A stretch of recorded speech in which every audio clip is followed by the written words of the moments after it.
Que se parece, digamos, guardando las distancias de un parecido a lo de hoy. Si hoy cierras el Congreso, la gente aplaude. Sí, claro. En esos días Fujimori cerró el Congreso y la gente aplaudió, ¿no es cierto? Y eso te prueba los peligros ¿no es cierto? No, eso te prueba que no aprendimos nada, desde el 5 de abril del 92. Estamos exactamente en lo mismo. Bueno. Pero una precisión, Nicolás, por supuesto. Digamos, si uno conversa, por ejemplo, con César Peñaranda, el jefe de gabinete asesores del MEF, que impulsó estas reformas que han transformado el país en estos 28 años, él te cuenta específicamente cómo más del 80% de las reformas económicas salieron con el Congreso presente, lo cual te demuestra que el 5 de abril, en términos de la justificación de las reformas, digamos... No, o sea, ¿qué dices tú? Que no se necesitaba el golpe del 5 de abril para hacer las reformas. Mira, ese dato que es un dato duro, factual, te demuestra que las cosas estaban funcionando, que el Congreso estaba acompañando en ese entonces la reforma. De modo tal que el tema del 5 de abril tiene varios enfoques, varias historias, varias interpretaciones, ¿ya? Pero la segunda cosa que yo quiero decir es que el 5 de abril se produjo una experiencia de la cual los peruanos hemos aprendido en esta experiencia.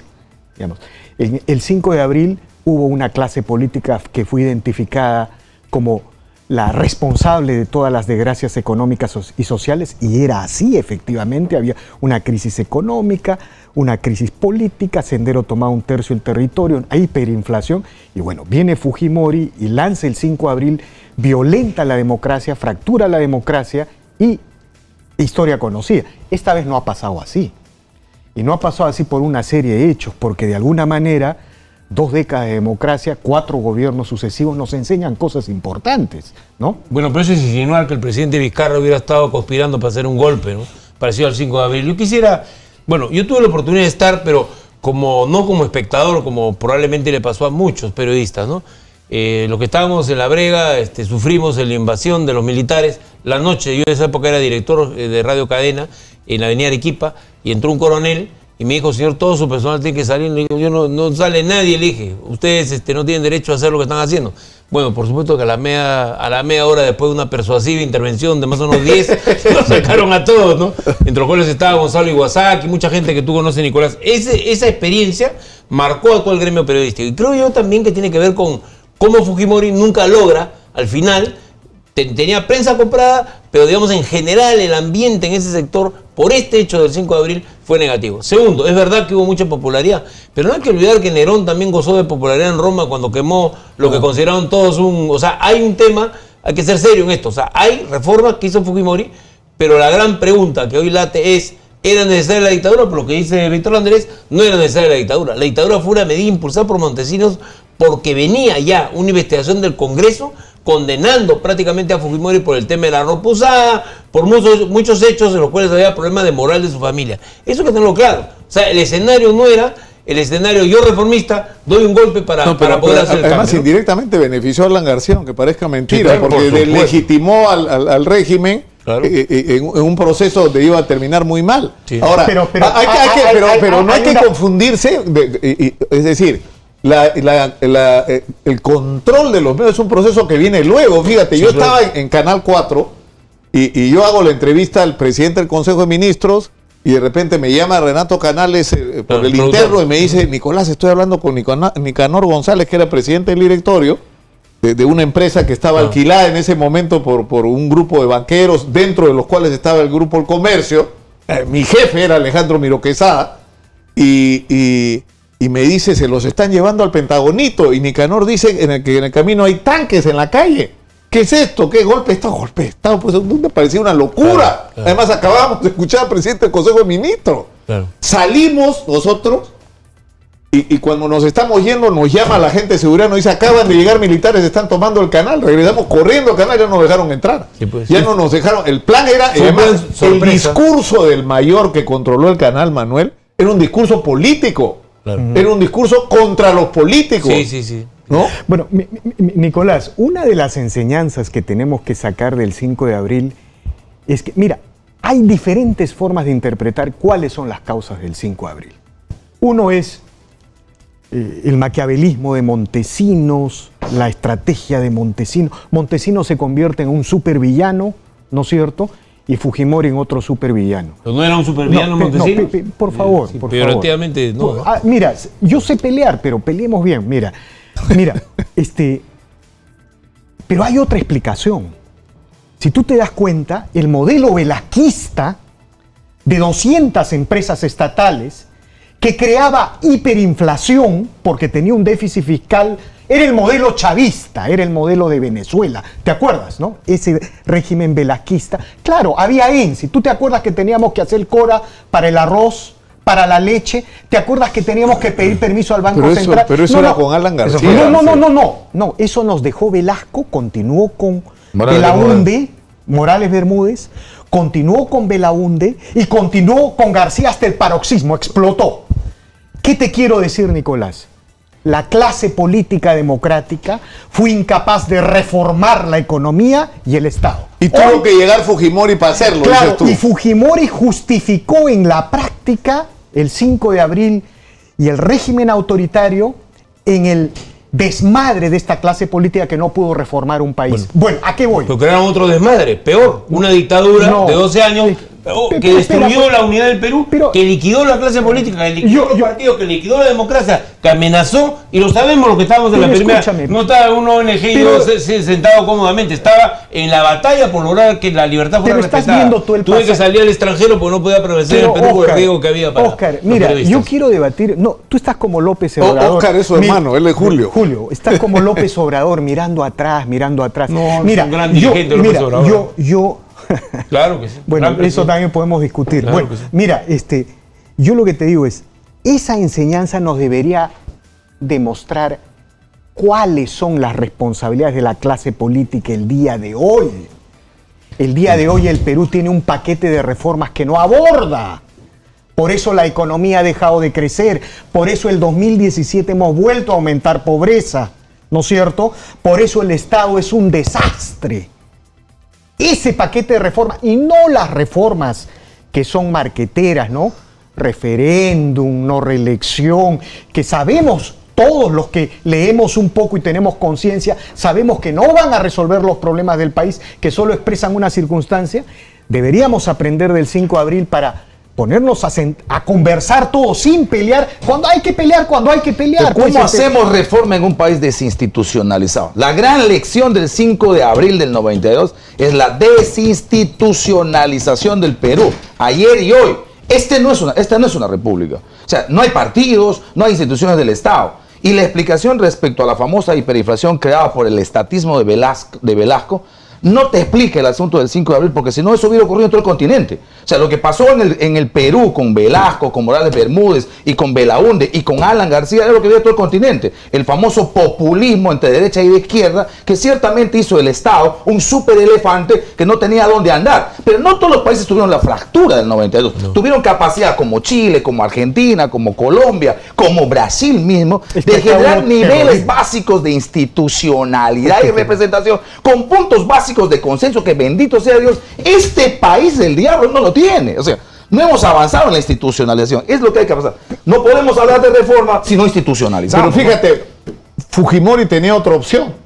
Si Fujimori no hubiera cerrado el Congreso, no hubiera cerrado el Congreso como lo hizo, sino lo hubiera hecho constitucionalmente y hubiera convocado elecciones a la Cámara de Diputados, ¿qué hubiera tenido que hacer? Hacer un partido para ir a esas elecciones. Claro. Tener militantes y generar que la oposición se organice de una manera más activa. Hubiera, como dice Manuel, institucionalizado el país. Los partidos no querían tampoco. O sea, no les importó. O sea, tampoco es que Fujimori haya sido el malo de todo. ¿Eh? O sea, Fujimori reaccionó en una coyuntura. A los partidos les interesaba un pepino el país. Antes, ¿No te acuerdas de los antes que siga mi amigo Julio.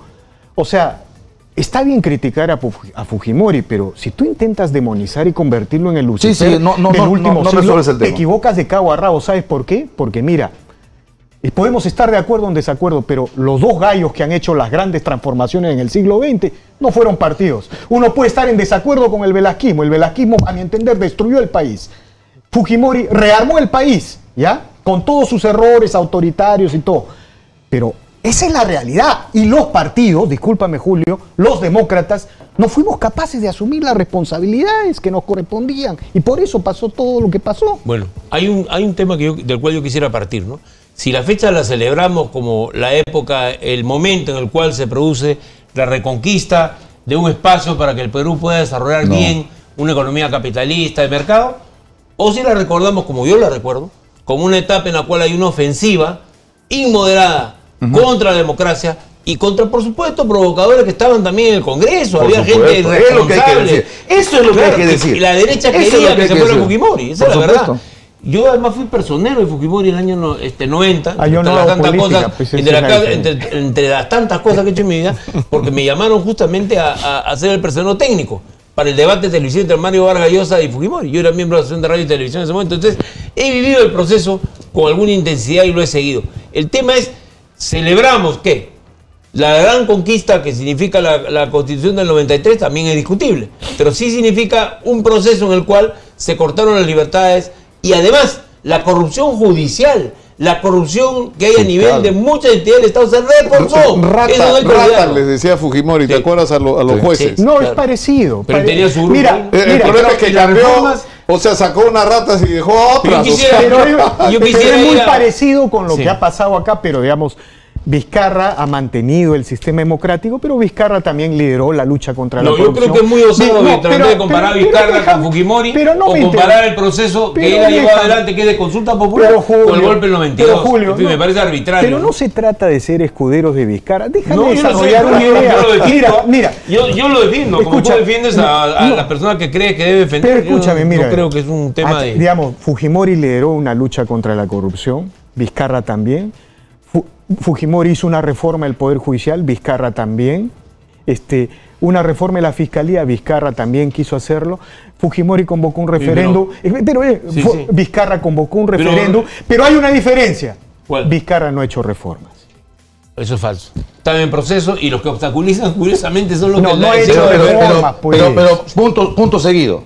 No la puede hacer porque en el marco institucional tampoco le ayuda el Congreso. Lo están bloqueando. Porque la otra cosa es que le cambiemos el pueblo a Vizcarra y le pongamos el pueblo de Fujimori y diga, este Congreso me estorba y como me estorba le cierro. No, o sea, el proceso reformador, si quieres llamar, en lo pobre que es Vizcarra, intenta hacerlo institucionalmente con lo que corresponde el Congreso.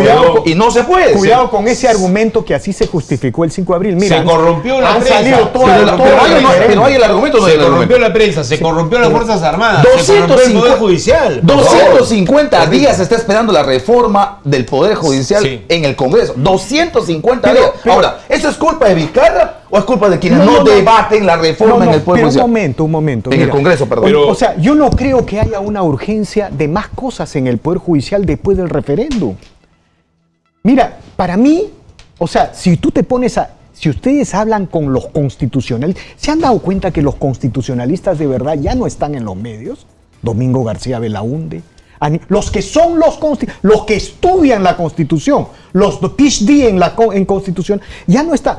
Aníbal Quiroga León, aparecen por ahí noveles, ¿no? Pero... Aquí voy. Si tú le preguntas a estos señores sobre el curso de la reforma de la justicia, ellos te van a decir, por favor, mantengamos prudencia. No podemos ir a tontas y locas creando un Frankenstein. Hemos creado una Junta Nacional de Justicia. Que va bien, ¿no? Tenemos que constituirla, ¿no es cierto? Ayer se creó el organismo de control de los jueces. Pero ahí está. Claro. Eso es un tema que hay que discutir. ¡Santo Dios! Porque cuidado que la autoridad de control del Poder Judicial no vaya a ser otro instrumento más que sirva al amigo Gustavo Gorriti para desarrollar su estrategia de influencia y control en el sistema de justicia. Bueno. ¿No es cierto? Porque hemos visto todo este caso de la Fiscalía. ¡Santo Dios! Todos los peruanos contemplamos cómo se maneja la Fiscalía. No hay una sola acusación en el caso Lavajato. Ni una. Bueno, pero ni una, santo Dios. Y la de Toledo que viene esperando y el primer ministro sigue hablando de lucha contra la corrupción de la Fiscalía. No hay una sola. Y por Dios, yo soy un bachiller en Derecho, nunca he ejercido el Derecho. Yo he aprendido quisiera poder hablar, que el fiscal será tras la pausa. Por favor. Vamos a disolver esta secuencia, pero vamos a volver vamos a temas del presente, que son derecho a réplica. Vamos a ir para hablar del discurso del Salvador del Solar. Es muy importante. Ahora, hay una cosa que es cierta. Si Martín Vizcarra disuelve mañana el Congreso, la gente sale a la calle y aplaude. Yo estoy seguro que sí. Y eso está mal. Claro. Y si ocurre, estaría mal. Y eso, por eso es que Manuel dice, no hemos aprendido nada. No tenemos instituciones, no tenemos partidos. Pero Víctor dice que no. A ver, hay que escucharla después de la pausa. Bueno, vamos.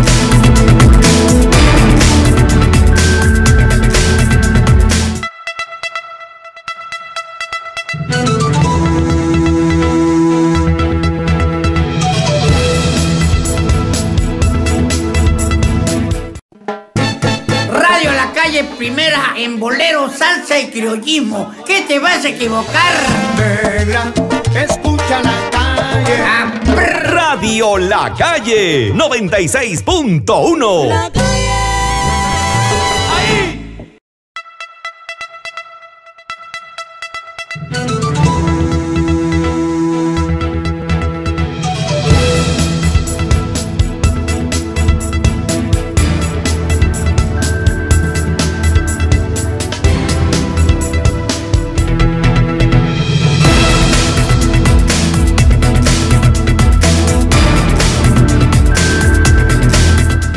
Estamos en Exitosa, la radio del Perú. Nos acompañan Víctor Andrés Ponce y Julio Escapapietra. Hemos hablado intensamente sobre el tema del 5 de abril.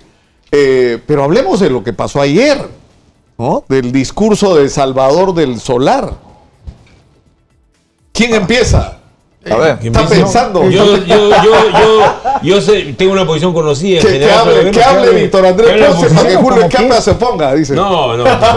Bueno, yo hablo un diálogo pero importante. después mi amigo Julio me acusa de que hablo y tomo mucho el micro. Entonces, bueno. El que hable una vez, no hable 5. Pues, Bueno, mira, yo creo que ayer el primer ministro del Solar ha demostrado que es Nobel en política, ¿no? Porque en general fue a confrontar al Congreso, ¿no? Eso en primer lugar, porque yo creo que el primer ministro debió ir al Congreso a convocar, a buscar posibilidades de encuentro y de salida, pero él ha ido a confrontar, ¿ya? Eso en primer lugar. En segundo lugar, creo que el gabinete y el gobierno de Vizcarra siguen la misma agenda. Siguen creyendo que liderar la lucha, la supuesta lucha contra la corrupción, una supuesta lucha que pasa por apoyar a un grupo de fiscales que no hace una sola acusación, ¡ni una! Yo estaba diciendo que yo soy un estudiante, soy un bachiller en Derecho, nunca he ejercido, pero lo único que me han enseñado es que la función del fiscal es acusar, no investigar preliminarmente y meter presa a la gente. Pero estos fiscales no tienen una sola acusación. Entonces, pretender seguir montándose sobre esa campaña se puede convertir en un boomerang para el gobierno. Sobre todo, si es que sumas las denuncias que empiezan a haber contra el gobierno. Y si a eso le sumas que el gobierno, mira, el otro tema, y con esto culmino, Julio, el gran problema del país es que la gente cree que todo está parado, que está parada la economía, que está parada la reconstrucción del norte, que está parada la lucha contra la anemia, la lucha contra la delincuencia, la reconstrucción del sur, y creen que Vizcarra, empiezan a percibir que Vizcarra también está parado. Por eso el presidente ha caído 16 puntos en la última encuesta. Entonces, cuando yo digo esto, no es que yo quiero que el presidente se siga derrumbando, lo digo, Nicolás, lo digo abiertamente. Si hay una nueva crisis de gobierno en el Perú, creo que esta república no aguanta. Quienes somos los peores y acérrimos críticos de Vizcarra tenemos una obligación como demócratas, sostenerlo hasta el 2021, aunque no sea estético, aunque no tenga nada de bello, para mi entender, ¿ya? Entonces Vizcarra tiene que llegar al 2021, pero Vizcarra tiene que refocalizar, recentrar su gobierno. Ahora el gobierno avanza hacia un conflicto de masas con el tema de la ideología de género, cuando tiene el conflicto de las Bambas, cuando tiene el conflicto del crecimiento, cuando tiene el conflicto de la reconstrucción del norte. ¿A dónde estamos yendo así? Falta política en este gobierno. Falta focalizar la agenda de gobierno. Yo quisiera decir, por ejemplo, un tema en el cual sí estoy de acuerdo con Víctor Andrés. Es el problema que falta política. Definitivamente, ayer la presentación de Salvador del Solar Es una presentación bastante aceptable, además que ha sido coordinada previamente con todos los grupos políticos, hay que reconocer esa parte, como gesto democrático. El problema está en cuál es la agenda corta. O sea, ¿cómo se van a enfrentar problemas tan graves? Por ejemplo, vamos a un tema, el tema de la informalidad, que es motivo de debate en estos días.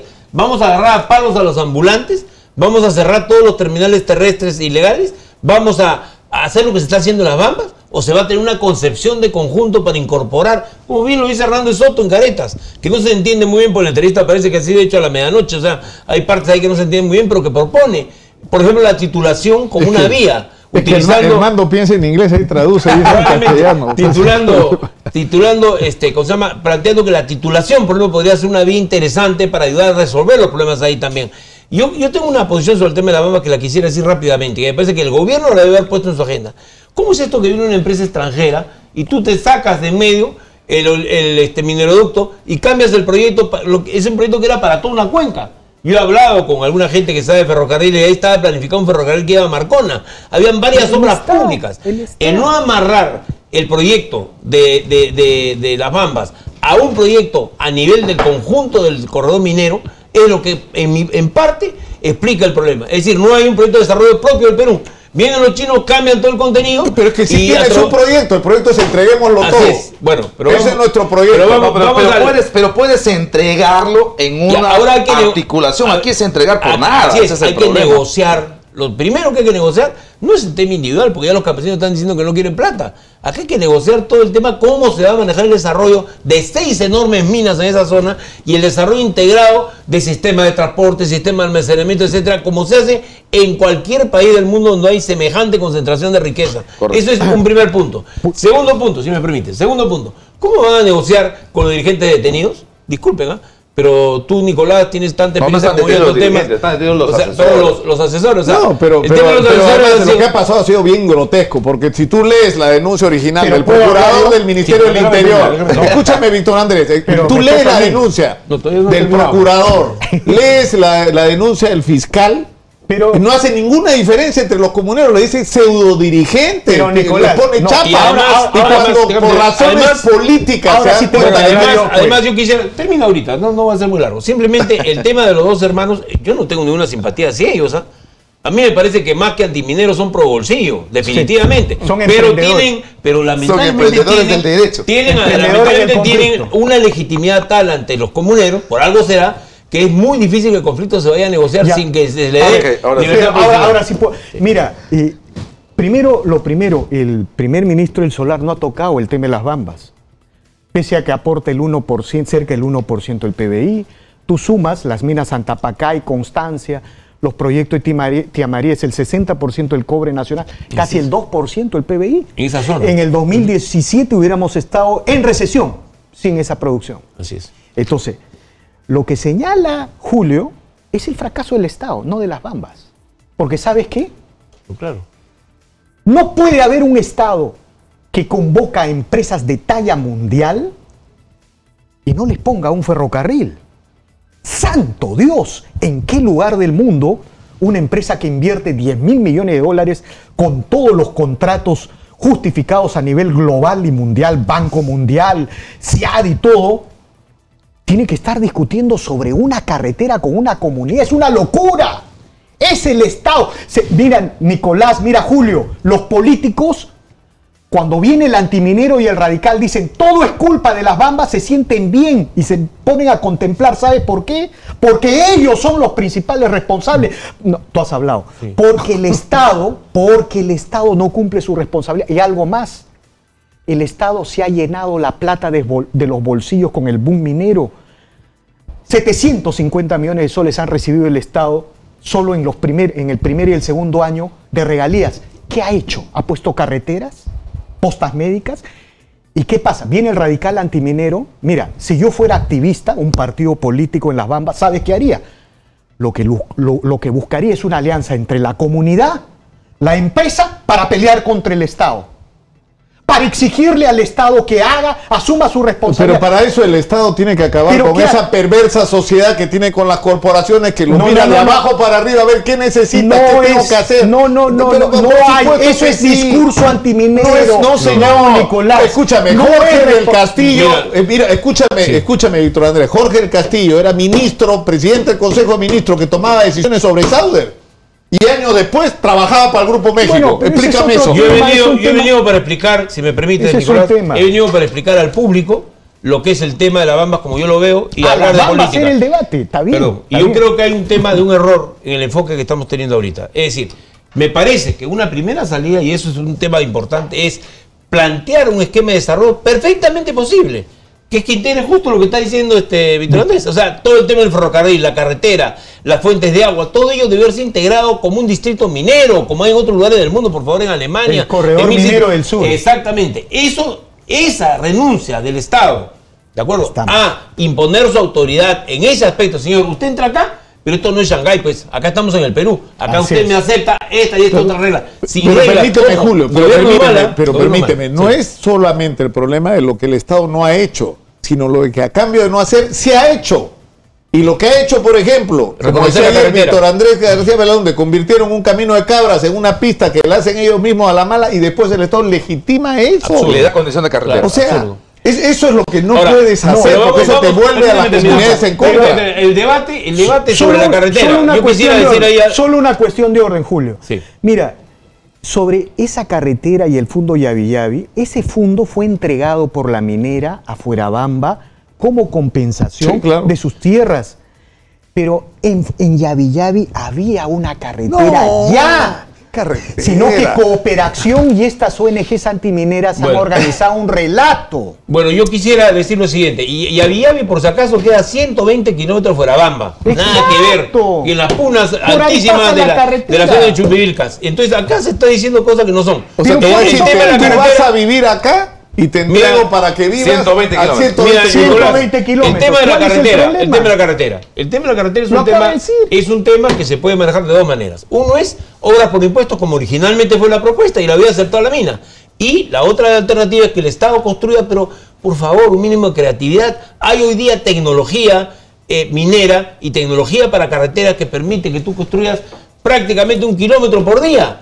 Y además con materiales que permiten un asfalto extraduro, que es el último grito de la moda que se está aplicando en todo el mundo. Entonces yo quisiera decir lo siguiente, la carretera sí tiene que ser un compromiso concreto del Estado, o si no, con un compromiso que se canjee impuestos con la mina para eso. Finalmente, ¿cómo lograr la concertación y la paz social? Bueno, para empezar, esta negociación tiene que terminar en algún lado. Yo sigo sosteniendo que a pesar de que hay razones de tipo jurídico, etcétera, que el Estado está, que pueden estar actuando aquí, sin embargo, no va a ser posible, me da la impresión, por la experiencia que tengo en esto, me da la impresión negociar si es que por lo menos no están libres los dirigentes, lo cual no quiere decir que no se les juzga, lo cual quiere decir que simplemente es un gesto para abrir a que no, es que liberar no, si estamos hablando de prisión preventiva, o sea, supuesto. Pero eso es, y yo creo tú no dices que el sistema de justicia, yo no sé ni quiénes son, la fiscalía y el poder judicial son autónomos. Yo no creo, escúchame, yo no creo que la solución va a ser posible y en una negociación se hacen concesiones. Si es que eso sigue así, creo yo. Pero, puedo estar equivocado. Pero ¿cómo va a negociar? ¿Quién va a negociar? No vas a concesionar. El Ejecutivo no puede negociar. Con un habeas corpus no se trata del Ejecutivo. Por favor, no soy tan ignorante en la ley. Mira, el habeas corpus pueden